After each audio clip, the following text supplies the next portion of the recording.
तो यह आत्मसम्मान का एक नया स्वरूप भी लाया है। अब किंग जॉर्ज की जगह इंडिया गेट के सर्किल पर नेताजी सुभाष चंद्र बोस की मूर्ति है। एक नहीं, सभी प्रधानमंत्रियों का संग्रहालय है। साहिबजादों की स्मृति में, जिसका उल्लेख किया है महामहिम राष्ट्रपति जी ने, वीर बाल दिवस भी है। बिरसा मुंडा जी के जन्मदिन के ऊपर जनजातीय गौरव दिवस भी हुआ है, संविधान दिवस भी है, विभाजन विभीषिका दिवस भी है। अर्थात भारत की समस्त स्थितियों को संवैधानिक स्थिति देकर यह सुखद संयोग आया है। देश की अर्थव्यवस्था आज तेजी से बढ़ रही है। G20 में हम सबसे तेजी से बढ़ती हुई अर्थव्यवस्था है। 5G रोल आउट करने में हम पहले देश बन गए हैं और ब्रिटिश काल का किंग्सवे कांग्रेस के शासनकाल में राजपथ से होते हुए अब कर्तव्य पथ हो गया है। अब लोक रेस कोर्स रोड लोक कल्याण मार्ग हो गया है।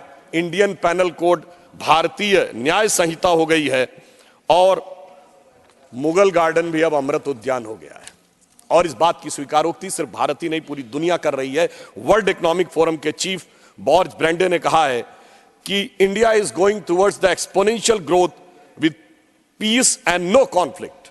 Investment in R&D and infrastructure is going in such a way that can make India a $10 trillion economy in a decade. ये वर्ल्ड इकोनॉमिक फोरम के चीफ कहते हैं। और बिल गेट्स ने यह कहा है कि जो इंडिया ने डिजिटल सिस्टम स्थापित किया है वो पूरी दुनिया के लिए अनुकरणीय है। चैथम हाउस थिंक टैंक ने एक आर्टिकल में कहा है कि G20 showcases the power of new emerging India। और तो और हमारे सबसे बड़े प्रतिद्वंदी प्रतिस्पर्धी देश माने जाने वाले चाइना के ग्लोबल टाइम्स ने भी मान लिया आखिर में 2 जनवरी 2024 को अपने एक आर्टिकल में यह स्वीकार कर लिया कि मोदी जी के आने के बाद भारत में अर्थव्यवस्था और विकास बहुत तेजी से आगे बढ़ा है। जितनी भी रेटिंग वाली एजेंसीज हैं, Fitch, Moody, IMF, World Bank, Standards and Poor's, ये सब 6.7 से लेके 7.8% तक भारत को बढ़ता हुआ ग्रोथ रेट दिखा रही है। इन सब के अनुसार भारत इस समय वर्ल्ड की सबसे बड़ी प्रमुख इकोनॉमीज में सबसे तेजी से आगे बढ़ रहा है।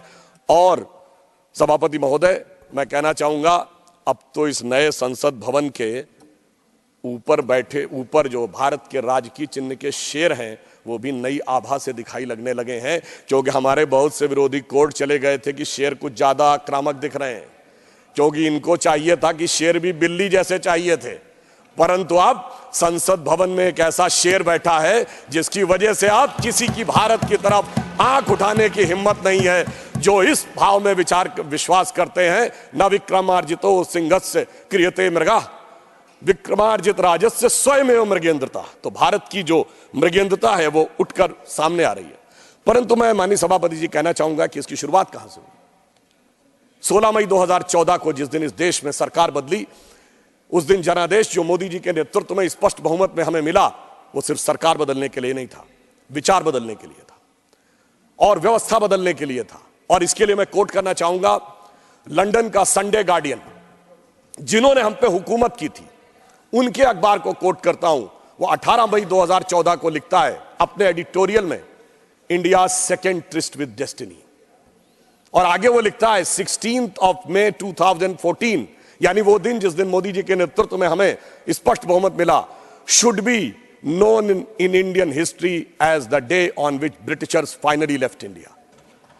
और आगे वो कहता है कि उसका कारण यह है कि आजादी के बाद लंबे समय तक उन विचारों का शासन रहा जिनके ऊपर ब्रिटिश उपनिवेशवादी मानसिकता की विरासत का प्रभाव था, परंतु पहली बार एक ऐसे विचार के हाथ में पूर्ण सत्ता आई है। अटल जी के जमाने में पूर्ण सत्ता नहीं थी, हमारे हाथ में पूर्ण सत्ता आई है, जो अपने इंसेप्शन और इंस्पिरेशन दोनों में पूर्णता भारतीय है और ब्रिटिश कॉलोनियल लीगेसी से कोई उसका मतलब नहीं है।